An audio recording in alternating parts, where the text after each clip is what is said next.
teksa Martinaj dhe miqtë e tij largoheshin nga lokali, shikon që afrohen pronari Ismet Gaxheri dhe Anton Nikaj. Ai ndal mjetin e blinduar që drejtonte, duke pretenduar se një prej personave i kishte paraborxh. Ismet Gaxheri ka shpjeguar se me të pandeurin Ervis Martinaj nuk ka pasur lidhje të ngushta shoqërore, por para disa kohësh ai ka marrë borxh një shumë prej 280.000 eurosh, pasi ka hapur një lokal në Linz. Këtë shumë parash, Ismeti ja ka shlyer pas 2 vitesh. Martinaj i afrohet Gaxherit dhe Nikajt. Këtij të fundit i drejtohet në mënyrë kërcënuese siç sqarohet në dosje. Am një mua, unë jam Ervis Martinaj. Qofsh më shëndet, unë jam Anton Nikaj. Nuk të njoh, por më largo pakat e dorën nga qafa. Në këto momente, miqtë e Martinajt kanë goditur me qytën e pistoletës Ismet Gaxherin, duke mbajtur të neutralizuar. Gjatë konfrontimit, plumbi që doli nga arma Emiliano Tashos i mori jetën Nikajt. Ai u dënua për vrasjen. Ndërkohë, rezulton se Martinaj, pak minuta para ngjarjes, rreth orës 21:15, i linte një takim me Ervin Matës. Ky personazh njihet me Novkën Boli, ashtu siç edhe ishte regjistruar në celularin e Martinajt si kontakt. Vetëm 1 minutë më pas, Martinaj njofton njerëzit e tij të afrohen në blok dhe nga mesazhet kuptohet se i thotë të pajisen me armë. Afrohu në blok, merr na i gjë me vete. Mëtej, në dosje renditen disa mesazhe të tjera të Martinajt drejt njerëzve të tij në rrjetin Telegram. Mos vëno, qa vëndi je? Lidhu me çunat, afrohu, me armë. Nëse analizon pamjet filmike, rreth orës 20:37, shtetasi Ervin Mata del nga lokali dhe dukej që komunikonte në telefon. Pronari i lokalit në dëshminë e tij ka deklaruar se në ato momente Mata takoi partnere në trotuar ku kishin kaluar disa nga njerëzit e Martinajt dhe kishin ngacmuar. Kjo mendohet të jetë një prej pistave të konfliktit. Momenti i mbërritjes së Ervis Martinajt në lokal është në orën 21:26, teksa shoqërohej nga Elionato, që mbeti i plagosur dhe një person i pa identifikuar.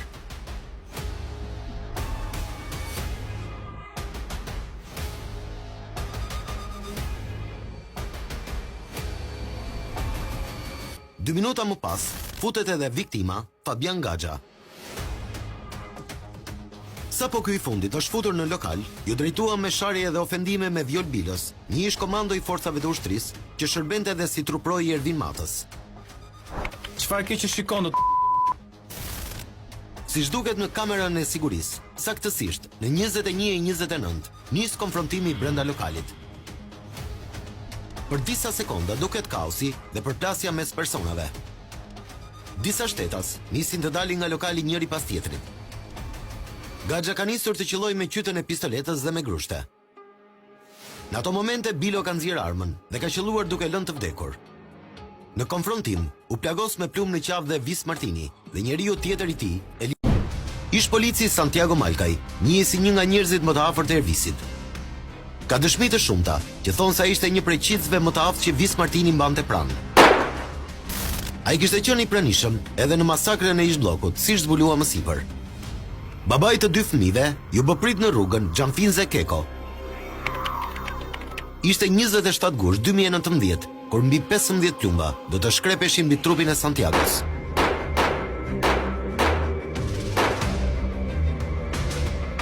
Referuar dosjes hetimore të SPAK, plani i ekzekutimit u përgatit në bodrumin e një lokali, që ishte në pronësi të vëllezërve Leonard dhe Erlis Duka, të njohur si krerët e klanit Duka.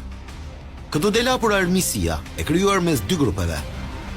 Personat që u akuzuan nga SPAK për ekzekutimin e ish policit ishin 9: Leonard Duka, Erlis Duka, Oltian Loga, Ilir Selmani, Dritan Agaj, Aleksander Maxhaku, Gjo Minica, Blendi Teta dhe Fatmir Hyseni, i njohur nga Vlora, me Novkën Doçja.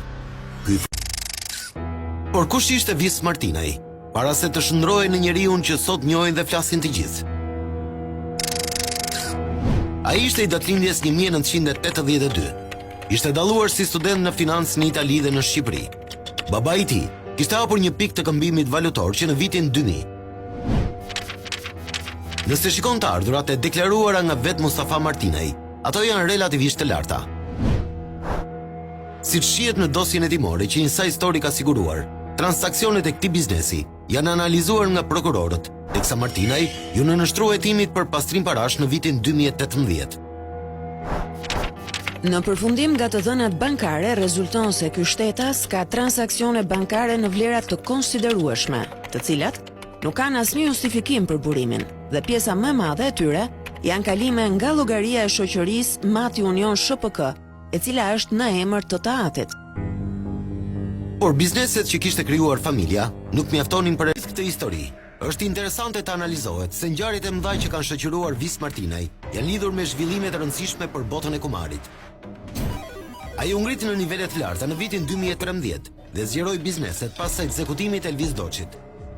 Një ngjarje për të cilën Martinaj u përfol, por nuk u akuzua kurrë pasi nuk kishte prova. Momenti i dytë i rëndësishëm është ngjarja e ish bllokut në 4 tetor 2018. Pak ditë pas ngjarjes, qeveria vendosi ndalimin me ligj të basteve sportive, në një kohë që Martinaj konsideroi biznesmeni më i fuqishëm në këtë sektor.